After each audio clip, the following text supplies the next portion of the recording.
Hola amigos, hoy en Motorcaos tenemos preparado un vídeo súper emocionante de este coche que veis ahí, que es el Cupra Born e-Boost, es decir, el más potenciado, el de 231 caballos, pero es que además en esta ocasión vamos a probar el que tiene la batería más pequeña, de 58 kilovatios hora de capacidad.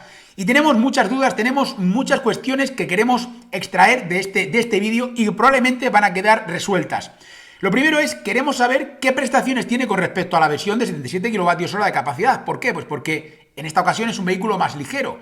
Y esto, pues lógicamente, tiene que repercutir en las prestaciones. Vamos a ver aceleración, veremos también adelantamiento y, por supuesto, también vamos a someterlo a nuestra prueba compacta de consumo en la mejor situación y en la peor situación. ¿Para qué? Para saber, pues por ejemplo, si consume más o menos que su hermano directamente con la batería más grande o incluso la versión que no es e-Boost, que ya pasó por el canal hace algún tiempo. Si os parece, como siempre, vamos a verlo.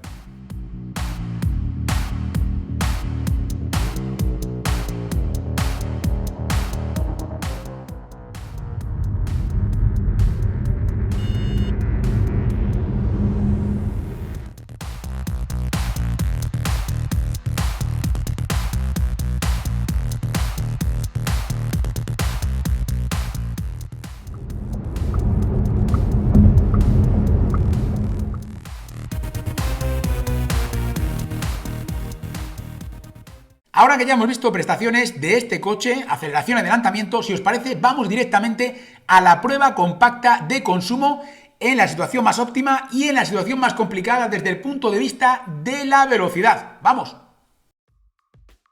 Ponemos como siempre parcial a 0 para afrontar este primer trayecto por vía interurbana.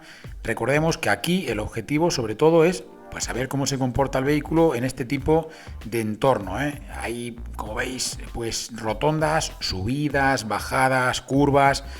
Es un tipo de uso que parece que a lo mejor pueda ser, como os decíamos, el más óptimo, pero que es el más habitual para una gran cantidad de personas y por eso creemos que es representativo. Esta sería la mejor situación. Vamos con el primer resumen.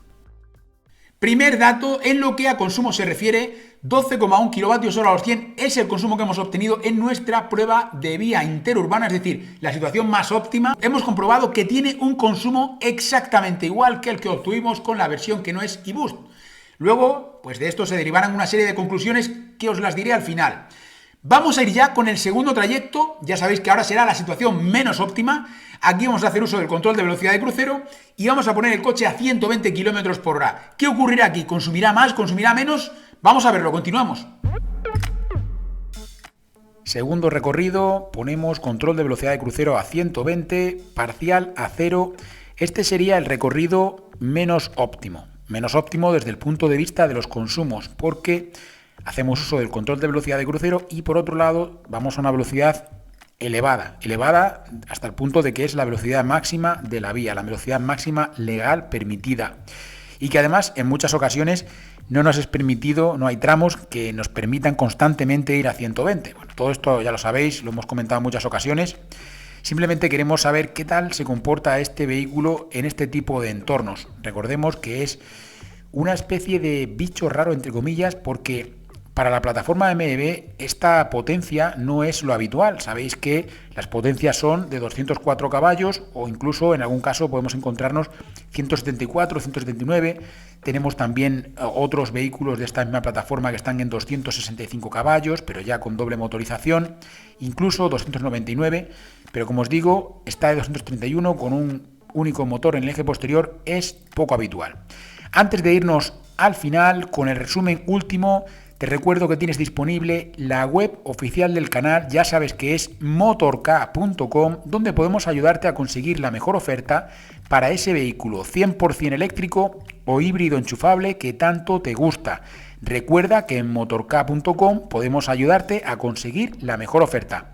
Y por supuesto, también recuerda que todos los datos, estos también irán al ranking comparativo que tenemos en motork.com. Vamos ya directamente con el resumen final y os contamos detalles interesantísimos de esta prueba.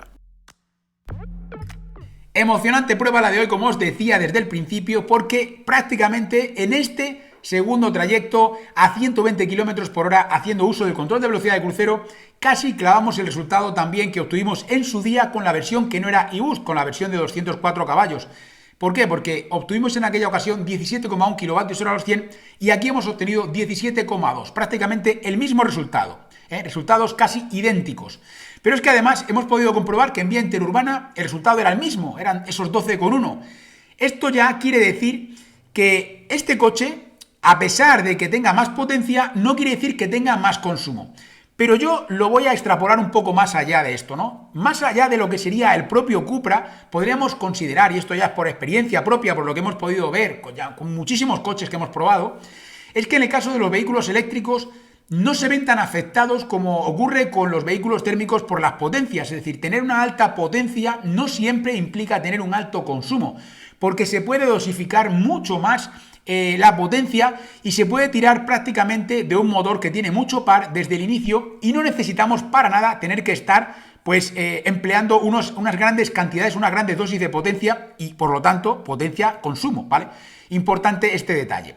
Como os decía, esto no solamente sería aplicable al Cupra, que hemos visto que es así, que es el mismo resultado prácticamente, sino que lo podríamos extrapolar a otros coches eléctricos, cualquiera de los que han pasado por el canal. Bueno, aparte de esto, yo creo que hay una conclusión también importantísima, que a lo mejor vosotros habéis pasado por alto, pero yo os la quiero recordar, y es lo importante que son nuestras pruebas, y lo que nos cerramos en cada uno de los detalles para que siempre sean las condiciones más igualitarias en todos los casos, ¿vale? Para que siempre podamos tener unas condiciones que sean semejantes en cada caso. Lógicamente, hay factores que no podemos controlar, como puede ser, por ejemplo, la climatología o que pueda haber mayor tráfico en un momento determinado u otro. Procuramos que así sea, pero hay veces que se escapa de nuestras manos.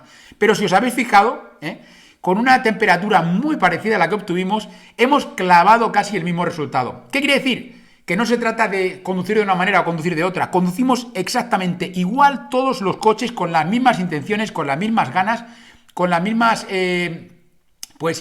inquietudes en cada uno de los coches para saber cuál va a ser el resultado que vamos a obtener. Y en este caso ya habéis visto que prácticamente hemos clavado el resultado en esta prueba compacta de consumo a diferentes velocidades. Y esto yo creo que es un dato importantísimo para que podamos, pues de alguna manera, entender que esta prueba es válida y que nos sirve para poder entender cómo se comporta un vehículo eléctrico y en este caso este Cupra Born que estamos probando hoy en el canal. Por lo tanto, importantísimo ya, además también para resumir un poco pues todo lo que hemos ido viendo sobre este coche, hemos comprobado que por el hecho de que tengamos casi 30 caballos más, hemos tenido una mejor aceleración y un mejor adelantamiento, es decir, unas mejores prestaciones, hay que ver los datos al detalle, pero han sido unas prestaciones mejores. Le mete más de un segundo en la aceleración de 0 a 100 y le mete medio segundo aproximadamente en el 80 a 120, en el adelantamiento a la versión que no es eBoost. Desde el punto de vista de las prestaciones, si lo comparamos con la versión de 77 kWh, cambian las cosas. Y aquí vemos un poco de nuevo, pues todo cómo afecta a los vehículos eléctricos. Sí, en el consumo sí que es verdad que al comparar la versión de 77 con respecto a la de 58, ambas eBoost, vemos que tiene un consumo superior en el caso de la 77, porque tiene mayor peso. En el caso de las prestaciones no ocurre así. En el caso de las prestaciones estamos prácticamente igual, estamos muy cerca de tener las mismas prestaciones, Y las diferencias entre la versión pues con mayor peso, la de 77 kWh, que son realmente 82 kWh para lo que al peso se refiere, es en este caso, como os digo, una diferencia mínima con respecto a la que puede haber con la versión que no es eBoost. Esto quiere decir que, como os decía, en los consumos sí que puede llegar a afectar el peso en un momento determinado, pero el tener un mayor peso no tiene por qué repercutir en la aceleración ni en el adelantamiento, es decir, en las prestaciones. Lógicamente, aunque como os digo, son mejores en el caso de esta versión con la batería más pequeña, pero no hay una diferencia tan grande, Y esto es un dato importante. Es decir, cuando busquemos baterías grandes, nos ha de preocupar también que pueda consumir más, pero no nos ha de preocupar tanto el que vaya a tener unas prestaciones peores, porque no tiene por qué ser así. Es decir, ahí no hay tanta diferencia. Y bueno, yo creo que hemos podido aprender muchísimas cosas. Nosotros siempre vemos todos los detalles de cada una de las pruebas que realizamos a todos los vehículos que pasan por el canal, y es interesante, ¿no? Porque todo esto nos indica y nos pone sobre la pista de cómo funcionan los vehículos eléctricos, que, como digo, en muchas ocasiones difiere de cómo funcionan los vehículos térmicos, porque tanto los consumos como las prestaciones las tenemos interiorizadas de una manera en el caso de los vehículos térmicos, y en el caso de los eléctricos no tiene por qué ser siempre así. Es decir, el que tú tengas un mayor peso va a significar que tengas a la misma potencia y significa que tienes unas peores prestaciones, y en el caso de los eléctricos pues no necesariamente tiene por qué ser así, tiene que haber una diferencia realmente sustancial. Y en el caso de los consumos, pues ya hemos visto que también afectan otros factores, más que la potencia. Afectan, por ejemplo, pues los factores ambientales. Con las mismas condiciones ambientales, un coche que es igual pero con más potencia no tiene por qué consumir más. De hecho, hemos visto que calculábamos el consumo. Vemos las dos situaciones extremas. Por un lado tendríamos 120 y vía interurbana. A 120 va a ser la peor situación porque vamos a ir con el control de velocidad de crucero y a una velocidad elevada, y en el caso de la vía interurbana vamos a ir conduciendo nosotros y al mismo tiempo vamos a estar pues haciendo una conducción a una velocidad diferente con subidas, bajadas, frenadas. Podemos aprovechar mucho más la retención regenerativa y otras herramientas que nos puede aportar el vehículo. Y bueno, amigos, pues yo creo que, como os decía antes, una prueba súper interesante para poder tener muchos más datos, para saber cómo funciona esto de los vehículos eléctricos. Interesante siempre, como os digo. Espero que os haya gustado el vídeo de hoy. Dad like si os ha gustado. No olvidéis suscribiros al canal, muy importante que busquéis por aquí abajo el botón donde dice suscribirme. También os podéis unir a la comunidad Motor-K. Buscáis en este caso un botón que dice unirme, con muy poquito nos ayudáis muchísimo. Y por supuesto, amigos, nos veremos en futuros vídeos. Entre otros, importante, tenemos la prueba de autonomía, una grandísima prueba que vamos a realizar a este coche que hemos probado hoy, a este Cupra Born eBoost de 58 kWh de batería netos. ¿Qué ocurrirá? ¿Cuántos kilómetros seremos capaces de recorrer? Muy pronto lo vemos. Nos vemos en futuros vídeos, amigos.